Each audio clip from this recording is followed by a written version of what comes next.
here, right?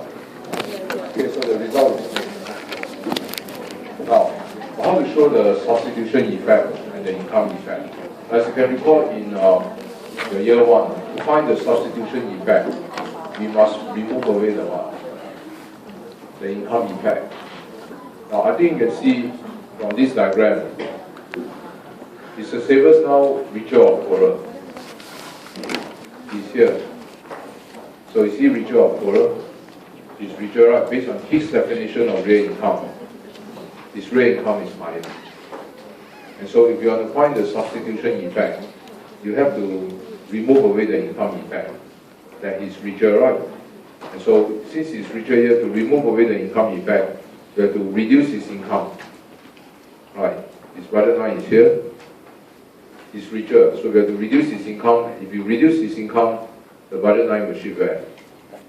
So left, until when? Until it's not rich anymore. So we have to restore it back to the same utility as before, U0. Understand? So we have to restore the new bottom line back to U0 until here, point C. Then, once he reaches C, he's not rich anymore. Because if he's still here, he's still richer than before, right? You can still get a utility higher than U0. Because if he's here, the tangent point probably will be here. Okay? So we have to restore until back to U1. So it's not rich anymore.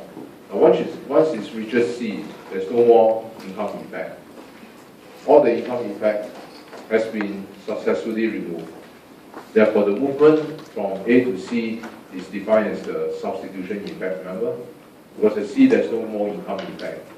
Therefore, A to C must be the substitution effect. And C to B is the income effect that we have just removed, right, from C to B, here to here. So these are IE and these are SE.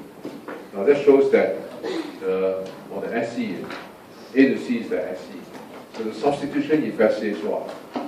When interest rate is higher, first thing, what's the substitution effect? The incentive effect. So when interest rate rise, you have more incentive to save more, and therefore consume less. Right? Now, whereas the income effect is different. Why? If you are savers when interest rate rise, you are richer or poorer. You are richer, therefore, you will consume more, the wealth effect. The income effect is the wealth effect. Can you recall? That's why you see, you feel richer. From C here, you consume back more, increase back to here. That's why overall you end up here. Okay? The incentive effect asks you save more since interest rate is higher. But the wealth effect asks you spend more since you are richer. So you can see that on the whole, at first you go to here, then after that you turn back to here. You finally end up at here. Okay, on the whole, you will consume more. But of course, if you put here, you still end up consuming less.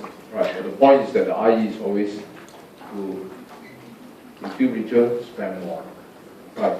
The incentive effect is save more, since rates are higher.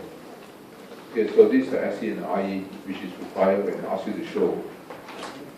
Now, of course, this diagram is for a saver.